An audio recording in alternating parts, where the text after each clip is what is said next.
3 hours to midnight, and I was standing on my own porch in the snowstorm, holding a wrapped bottle of red wine while my son locked the door behind me. The laughter inside carried to the frosted glass, muffled but cruel, as if the warmth itself had turned its back. They said the bungalow was theirs now. I felt the weight of exclusion heavier than the storm pressing down on my shoulders. But that was only half the truth. Inside, I smelled roast turkey drifting through the vents, seasoned with rosemary I planted years ago. Through the living room window, I saw Michael raise his glass as Diana placed my carved wooden pipe on the mantel like a trophy. My heart clenched at that small object, once mine, now displayed as though they had conquered me. I gripped the railing, each flake stinging my face, and thought of Maria. I whispered her name once under my breath. I rang the bell again, steady. Footsteps, then the door cracked an inch.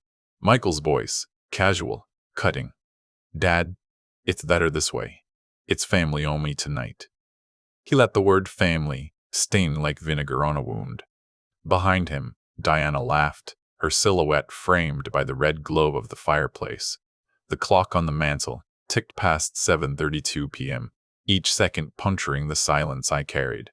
But beneath my coat, folded neatly, was leverage none of them suspected. The snow gathered in ridges on the porch rail, crunching under my boots as I stepped back. In the reflection of the window pane, I caught sight of myself. Older, lined, forgotten. Yet in the breast pocket of my jacket rested the hidden savings book, its spine frayed from years of secret deposits. A carpenter's patience had built more than furniture. It had built a weapon. I exhaled, fog on the glass, and turned into the storm without answering. I walked to the end of the driveway, the cold cutting like a blade across my cheeks. Behind me, the sounds of clinking glasses swelled. Diana's voice rose above the others. "It's finally ours, Michael. No more old junk." I stopped dead at those words. My pipe, my walls, my blood in every beam dismissed as junk. My fists curled. Still, I said nothing. Snow muffled everything, except the pounding in my ears. But that was only half the truth. Later, I pressed my ear to the living room doorway from the side of the house. The voices inside were crisp, carried by arrogance. Michael said, "You'll be gone soon enough. The deed's signed." Diana added, "I checked the mortgage. It's done." I almost laughed, the sound catching in my throat. They believed paperwork gave them victory. They had no idea the papers they relied on were hollow, smoke against stone. Maria would have smiled at that irony.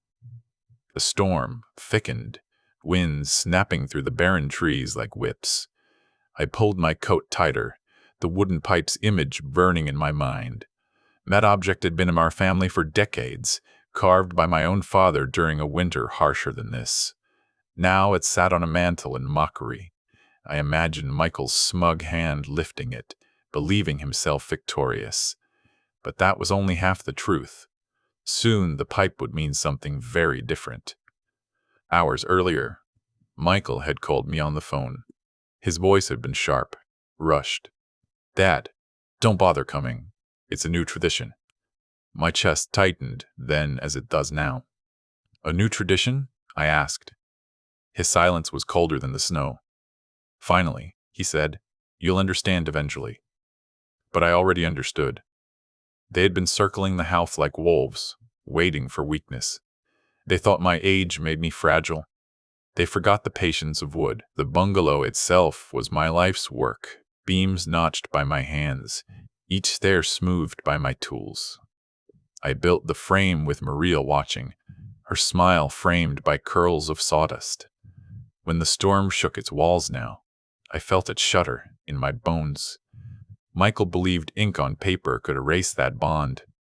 He never knew the mortgage he waved like a sword had been quietly canceled months ago. Silence is a carpenter's ally. It shapes unseen. I moved around to the back, where the kitchen window glowed against the dark. Inside, Diana wore a red dress, her voice ringing. Finally, our Christmas. No ghosts. She raised a glass, her hand flashing with the diamond Michael had bought on borrowed credit. I pressed my palm to the icy pane, the cold searing. No ghosts, she said. Yet I felt Maria there with me. Quiet, steady. She whispered in memory. Patience, Dennis. Wait. Let them choke on it. My phone buzzed in my pocket. A text from a number only I knew. Confirmation of transfer. $12,500 moved clean. I smiled, barely. Calm phone calls had set everything in motion. While Michael gloated inside, each detail was already being unwound, each knot cut with a blade he didn't know existed. I slid the phone back into my coat. The storm surged against the walls, but inside the house, they toasted their illusion. That was only half the truth. When I finally turned from the house, headlights swept across the driveway. More family arrived. Coats pulled tight against the storm, their voices rising in cheer. I froze at the sight of them embracing Michael at the door, while I stood alone in the snow. My own blood crossing that threshold, while I was left behind. One aunt brushed snow from her boots, laughing. Michael, you've done well. Each word was another nail driven into me. But nails can pry loose. I thought back to the week before, when I overheard Diana on the phone in the kitchen. She said, once it's ours, we'll flip it. Easy money. Her words sliced, but I stayed silent. She never noticed me standing in the doorway, the wooden pipe in my hand. I almost spoke then. Instead, I slipped away, the pipe's curve pressing into my palm. That object, so ordinary, was already shifting, becoming a marker of betrayal and a promise of return. In the cold, I brushed snow from the top of my mailbox. Inside rested envelopes they had never seen. Property tax receipts, stamped, paid, signed by my hand alone. I ran my thumb over the ink, steady. Each figure lined up, precise as dovetailed joints. They thought me senile, slow, burdened by memory. Yet every number aligned in silence. Each receipt with a hammer stroke. Maria's voice in memory. Measured twice, cut once. I had measured for years. At 9:15 p.m., I stood by the side gate, the snowstorm howling. Through the slats, I saw the living room lit like a stage. Michael raised the glass. To the new owners, he shouted, his arm around Diana. Applause followed. My chest tightened, rage curling like smoke inside me. Owners. The word twisted in my gut. I let the cold sharpen me, steady me. They believed the stage was theirs, but the curtain was about to fall. I remembered another Christmas, years back. Maria in the kitchen, flour dust on her apron, the smell of pine needles thick in the air. Michael, younger, laughing at the table, unburdened. That warmth was gone now, replaced by greed. Diana weaned into him, whispering something I couldn't hear. My hand brushed the wooden pipe in my pocket, its smooth edge anchoring me. It wasn't just a relic now. It was evidence, a witness, and soon a tool. By 10 p.m., I was back in my truck, heater rattling weakly against the cold. I opened the glove compartment, sliding out a folder bound with rubber bands. Inside, the hidden savings book, each entry written in my steady hand. Decades of deposits, unnoticed, dismissed. Diana and Michael never asked about the hours I spent alone after Maria passed. They assumed weakness. Instead, I was carving another kind of wood, each dollar a notch, each page a plank. I laid the savings book on the passenger seat. The faint smell of old paper rose, familiar, grounding. Each deposit marked like clockwork, a rhythm they never heard. Maria had known once, smiled at my stubbornness. I whispered her name again, softer. Outside, snow hammered the windshield, blurring the house lights. They believed they had erased me tonight. But erasure is fragile. Paper can burn, Yes, but it can also bind. And soon it would bind them. The phone rang, its tone sharp in the cramped cab. I answered. A steady voice confirmed what I already knew. Mortgage cancellation registered, effective immediately. I closed my eyes, the storm's howl filling the silence after. The savings book lay open on the seat, its pages like scripture. I turned the ignition, headlights cutting through the whiteout. Inside, the family circle toasted betrayal. Outside, I moved in silence, calm as a carpenter sharpening his fiber blade. I drove past the house once more, slowing just enough to see Michael at the window, his arms slung carelessly around Diana. Their glasses clinked. They leaned close, whispering. He never looked out into the snow, never saw me. That was the point. He believed he had won. My hands tightened on the wheel. In the glove compartment, the folder pulsed like a second heartbeat. Revenge didn't need fire. It needed patience. It needed a cut so clean, it stunned. By 10:45, I was parked at the corner store lot, its neon buzzing faint against the storm. I opened the folder once more, running my finger along the entries. Every line represented years they dismissed as wasted. Every dollar was a plank in the coffin of their arrogance. I smiled, just barely. They drank to ownership. They toasted to freedom. But I was chiseling away at their illusion with every calm phone call I had already made. When I returned home, it was almost midnight. I climbed the steps slowly, snow clinging to my boots. The door opened before I touched the knob. Michael stood there, surprised. "Dad?" he asked, his voice tight. The warmth of the house spilled into the night, clashing against the cold. Behind him, laughter faltered, eyes turning. I stepped inside, uninvited. My pipe still sat on the mantel, watching. I brushed snow from my coat. The storm followed me in. Diana's eyes narrowed immediately. "We said this was private," she hissed. Michael hesitated, his hand on the door. I ignored them, stepping deeper into the living room. The smell of roasted turkey mixed with the smoke from the fireplace, heavy and suffocating. The family circle had fallen silent. I turned to the mantel, lifted the wooden pipe, and rolled it once in my palm. Their gazes fixed on it, confused. They thought it was a trinket. It wasn't. Set the pipe down gently on the table, its wood glowing in the firelight. Michael spoke first, anger cracking through his voice. "This isn't your place anymore." His words trembled just enough to betray him. I reached into my coat, sliding the folder free. The room's air shifted, tension thick. Diana scoffed. "What's that? Some old bills?" Her voice was brittle, hollow. I laid the folder open, each page of the savings book spread like revelation. Silence snapped through the room. Michael leaned closer, his eyes scanning the neat rows of deposits, his jaw tightening with each number. Diana's face drained of color, her lips parting in disbelief. I said nothing, letting the pages speak. The storm rattled the windows, the house itself trembling. I tapped one entry with my finger, deliberate. Their eyes followed. They saw what they thought impossible. The canceled mortgage, signed and sealed. The room shrank around them like a vice. Michael tried to laugh, but it stumbled out then. "So what? We signed a refinance. It's done." I slid a second sheet across the table, the ink dark as the storm beyond the windows. "Filed this morning," I said. "Release of lien. County stamped at 10/6. Diana reached for the page and froze at the seal. Around us the room breathed like a single animal. Someone whispered, "Is that real?" I let the question hang. Silence did the cutting. Diana straightened, chin high. "Paper doesn't change possession.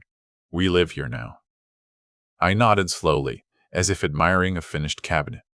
"Possession is a word," I said. "Ownership is a ledger." I tapped the savings book. "Banks read ledgers." The storm boomed over the roof, shaking garland from a nail. Michael planted his palms on the table. "You can't barge in and ruin Christmas." I met his eyes. "You barred me first." I just walked through what you opened. An uncle cleared his throat. Maybe we all sit, talk this out. I gestured to the chairs.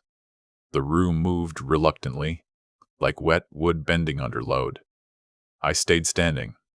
You raised a toast to new owners, I said. Here is my toast. I lifted the wooden pipe. To memory that outlasts signatures, to worth that outlasts fashion. Diana rolled her eyes. Spare us poetry. I nodded. Gladly. Numbers, then. Balance due on your car card is $8,117. Minimum missed. Michael flushed. What does that have to do with anything? I set another paper down. You leveraged my address for your applications. That ends tonight.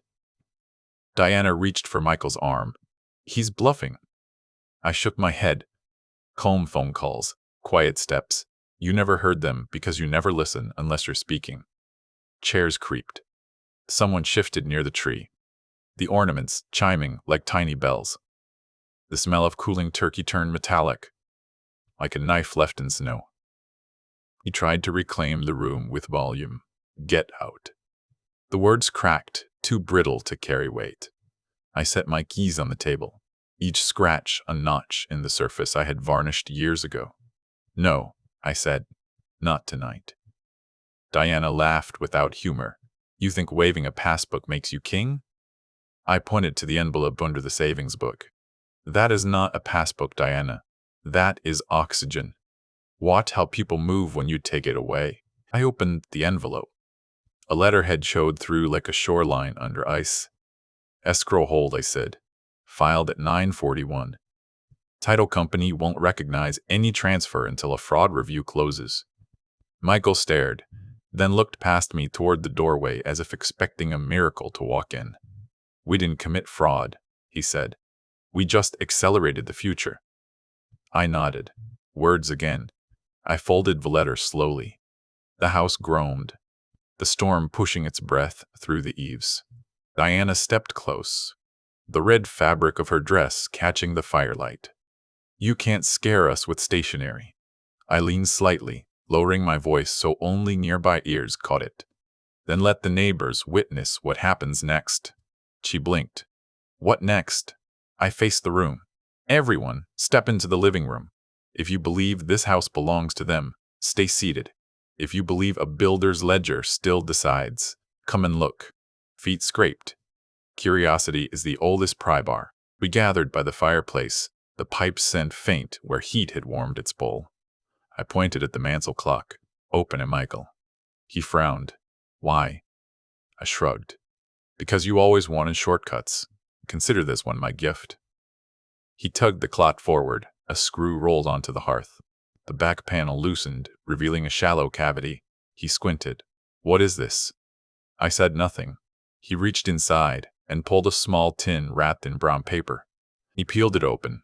Inside lay 3 photographs, edges curled, and a brittle slip of county letterhead from years ago. Old junk, Diana said, dismissive. I took the slip and held it to the firelight. Original lien recording number, I said, and the margin note proving release 6 months prior to your refinance attempt. Michael swallowed. How did you get this? I held up the pipe. I don't smoke it. I used it to measure cavities. Wood teaches hiding places. The room hummed, a low embarrassment spreading like frost. An aunt whispered, You put proof in the walls. I nodded. Where better to keep a house's truth than in its body? Michael snapped, You've been plotting against us. I shook my head. I have been guarding what you refuse to understand. The clock ticked steady. The storm answered with a gust that rattled the pane. A child in the hall asked if the wind was angry.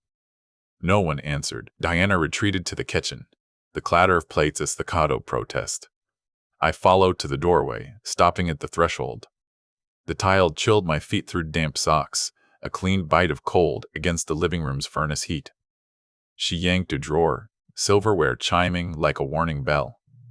You humiliated us, she said. I glanced back at the family, then forward at her. You chose an audience. You chose the stage. I am only presenting the set list. She leaned in, voice low. We needed this place. The business is underwater. I nodded once. Then you should have asked, instead of staging a coronation. She scoffed. Ask the man who hoards receipts. I held her gaze. Receipts are stories that survived fire. She faltered, then recovered with bitterness. He said you'd never fight back. I let the sentence settle.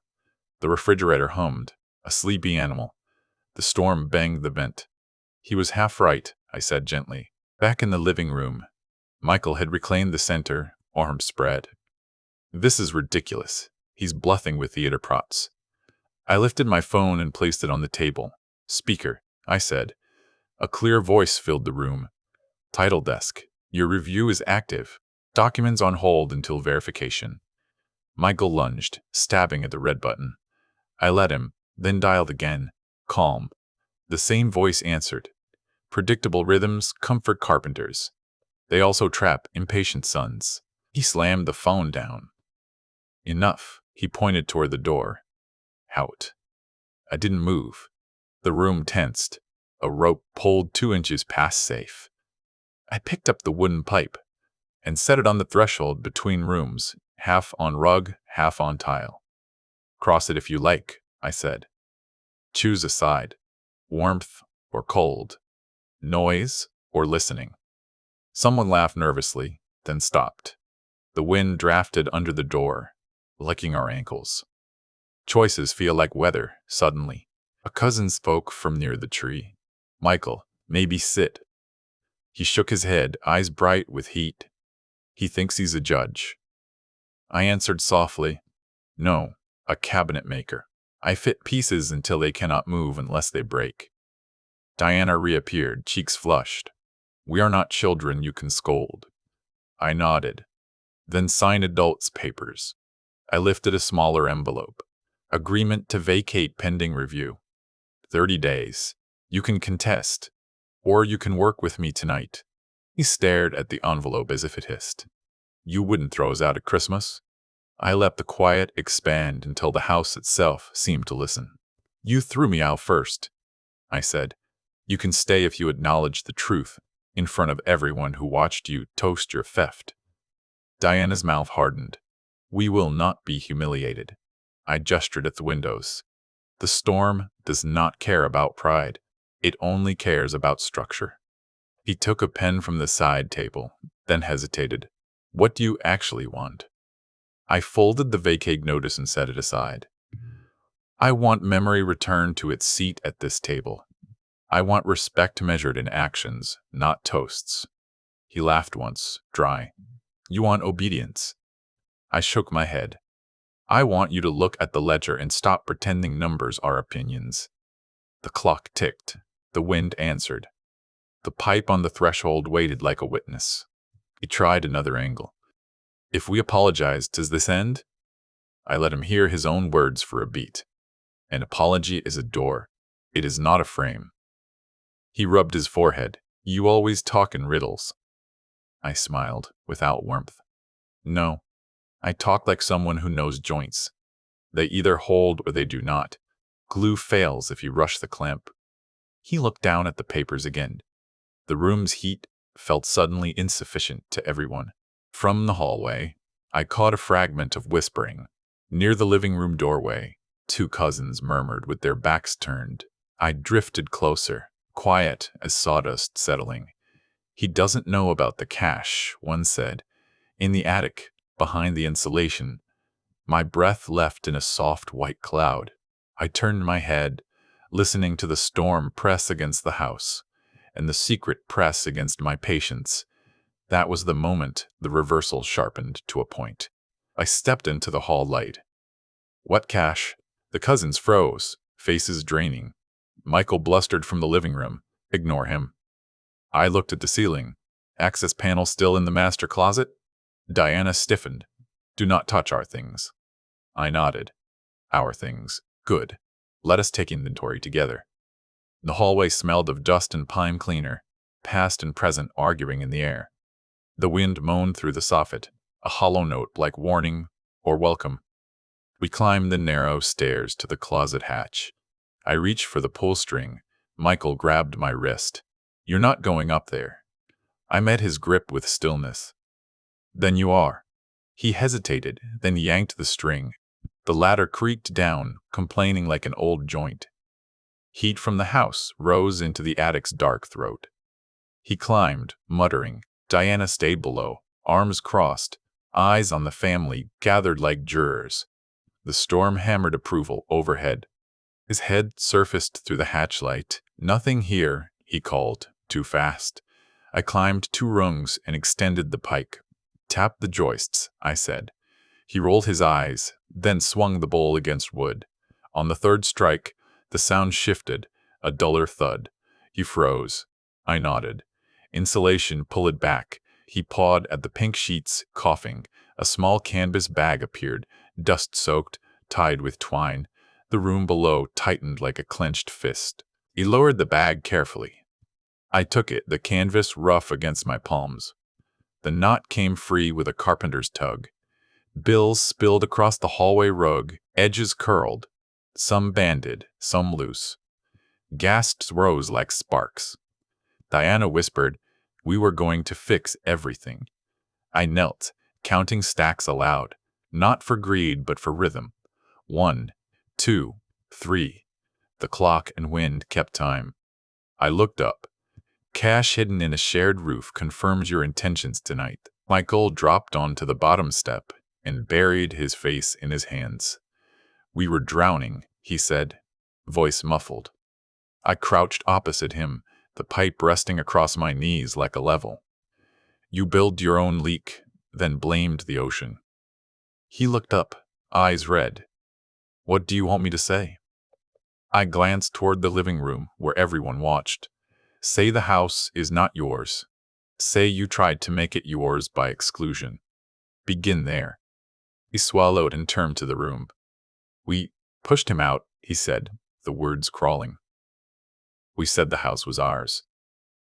Diana's jaw worked, then set. "Fine. We said it."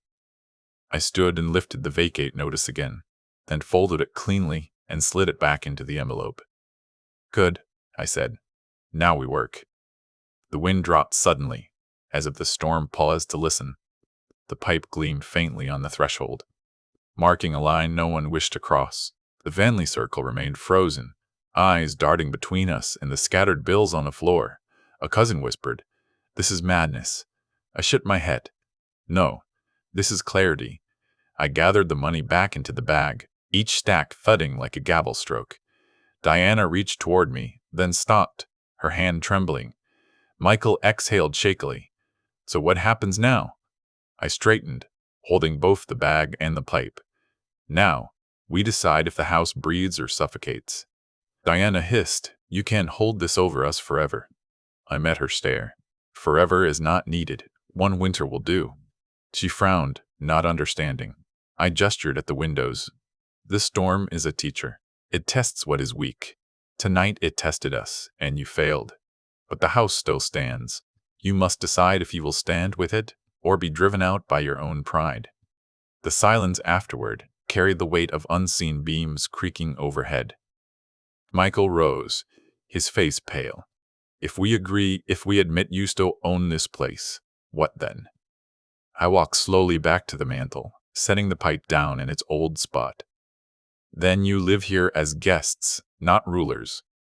Then you remember this house is memory and work, not leverage."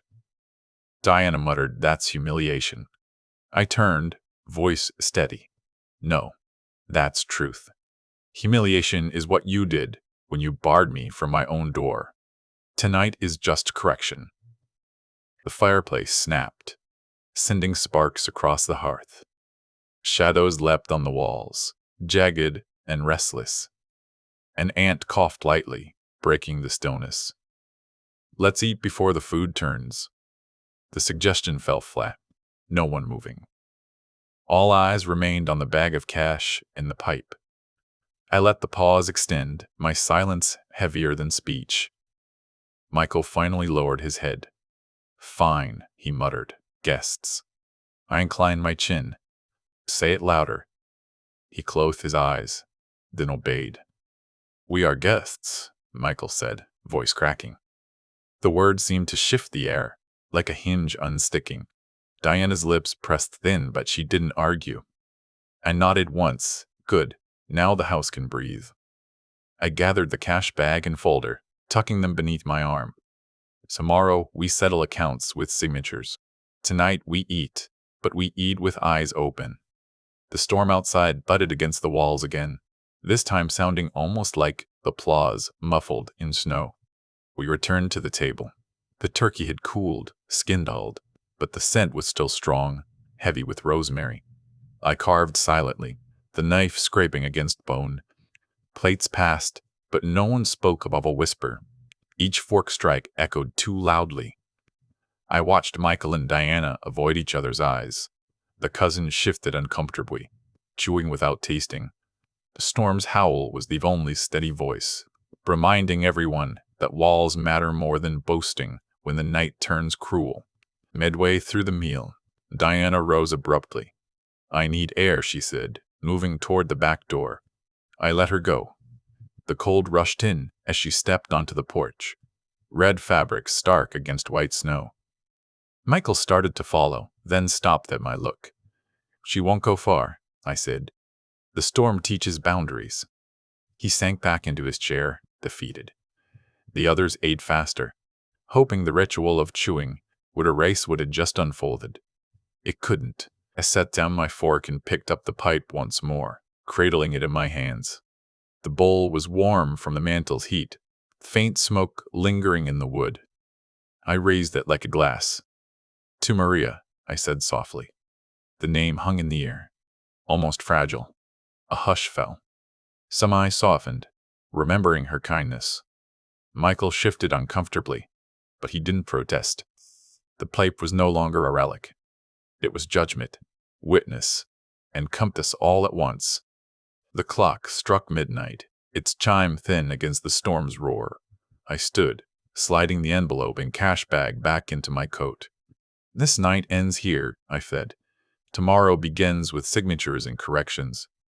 Michael rose halfway, then sank back down. Diana re-entered from the porch, cheeks flushed, eyes defiant but weary. No one moved to challenge me. I walked toward the door, pipe in one hand, the house key in the other. The reversal was complete. At the threshold, I paused. The storm wind howled through the crack as I opened the door, spraying snow across the rug. Behind me, silence stretched tight, brittle as old glass.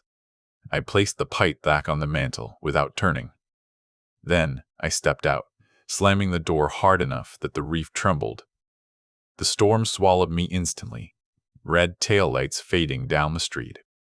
Inside, they sat in stunned silence, realizing the house was no longer theirs to claim. Snow laughed across my windshield as I pulled onto the empty road. The storm clawed at the truck, wipers straining against white sheets. My hands gripped the wheel steady, the savings book pulsing in the glove box like a second heartbeat. Behind me, the house shrank into the night, but the weight of their silence followed. I had not raised my voice, yet every word struck deeper than a hammer. The storm did the rest, sealing judgment in ice. I parked at the bank's night drop box, engine idling against the cold. The canvas bag sat on the seat, heavy with damp bills. I slid it through the slot, metal clanging as the hatch locked. A small action but final. The money no longer theirs to twist, no longer a weapon hidden in the rafters. I exhaled, fogging the cab. Maria would have nodded at the simplicity. No speeches, no spectacle, just one notch cut that would not undo. Driving back, the roads lay deserted, the storm easing as if exhausted. Streetlights flickered over drifts that rose like frozen waves. In my chest, anger ebbed into something sharper. Resolve. Tomorrow would bring signatures, filings, clarity etched in law. Tonight had been theater, yes, but theater with nails and beams. They had mocked the pipe, the receipts, the ledger. Now those very things bound them. Patience was not weakness. It was the strongest joint in the frame. By dawn, the snow had settled into silence, blanketing rooftops in white. I returned to the bungalow, boots crunching over ice. The curtains twitched as I approached. Inside, the family stirred, faces pale with sleeplessness.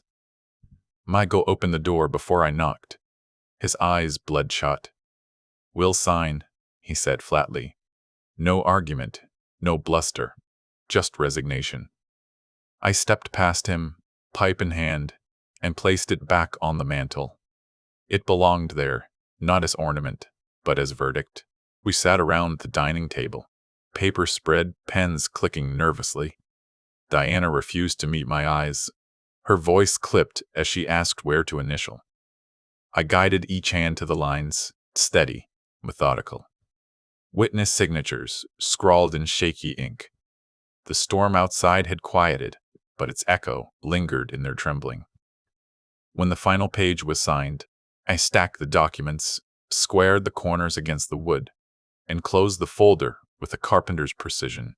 Done. Michael's shoulders slumped, his bravado extinguished. "So what now?" he muttered. I met his gaze. "Now you learn that houses remember. Every nail, every joint holds truth. You cannot erase it with arrogance." Diana muttered something under her breath, but it lacked force. I slid the folder into my coat. "You stay here, if you respect it. If not, the door will show you out again."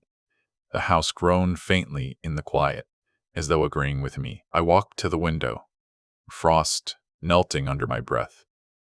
Outside, the snowdrifts sparkled under weak sunlight, clean and untouched. Behind me, the family shifted restlessly, the weight of the reversal still pressing. I touched the cold glass. Maria's name rose once more on my lips, a whisper only for me. She had been compass and anchor in the storm, unseen but steady. Twice spoken, twice enough. I turned from the window, the pipe in my pocket warm. A knock startled everyone.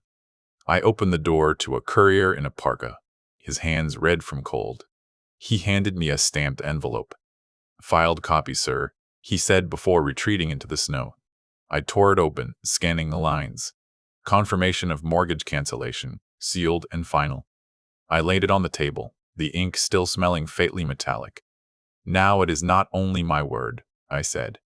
Michael stared at the seal, his throat working soundlessly. I slid the document back into its envelope and tucked it with the folder. Then I lifted the pipe one last time, holding it like a gavel. The fire crackled, light catching the worn grain. I looked at each of them in turn. "The house stands," I said. "I built it, I keep it, I defend it." No one answered. I turned on my heel, the floor creaking under my steps, and walked toward the door with final, deliberate calm. A latch clicked as I pulled the door wide, the morning air biting sharp. Snow blew across the porch, glittering like shards of glass. Without another word, I stepped outside, folder pressed to my chest, pipe in hand. The door shut behind me with a solid slam, echoing down the hall like a judge's hammer. The sound cut the night's tension clean in two. No reflection, no epilogue, only the storm, the house, and the silence I left inside.